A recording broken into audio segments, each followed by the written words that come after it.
ଓଡ଼ିଶାର ଯେଉଁ ପ୍ରଜ୍ଞାପନ ମେଢ଼ ଯେଉଁ ଟାବ୍ଲୁ ସେଇଟା ଦିଲ୍ଲୀର ସାଧାରଣତନ୍ତ୍ର ଦିବସରେ ସ୍ଥାନିତ ହେବା ଦରକାର। କିନ୍ତୁ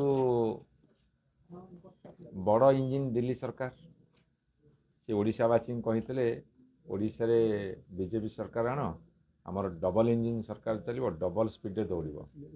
କିନ୍ତୁ ଏଇ ତ ବର୍ତ୍ତମାନ 2025 ମସିହାର ଆଜି ଖବର ହେଉଛି ଜାନୁଆରୀ 26ରେ ଯେଉଁ ପ୍ରଜ୍ଞାପନ ମେଢ଼ ଚାଲିବା କଥା ତାକୁ ସିଲେକ୍ଟ କଲେନି, ତାକୁ କାଟିଦେଲେ। ତେଣୁ 24 ମସିହାରେ ସେ ଜିତିଲେ, 25 ମସିହାରେ କାଟିଲେ।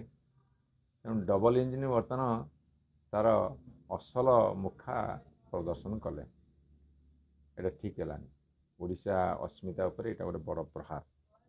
ତେଣୁ ବିଚାର କରନ୍ତୁ ବର୍ତ୍ତମାନ ସରକାର, ରାଜ୍ୟ ସରକାର, ସେ ତାଙ୍କର ବଡ଼ ଇଞ୍ଜିନ୍ କେନ୍ଦ୍ର ସରକାରକୁ କହିକି ତୁରନ୍ତ ପ୍ରଜ୍ଞାପନ ମେଢ଼କୁ ଆଲାଉ କରନ୍ତୁ ଦିଲ୍ଲୀ କର୍ତ୍ତବ୍ୟ ପଥରେ ଗଢ଼ିବା ପାଇଁ।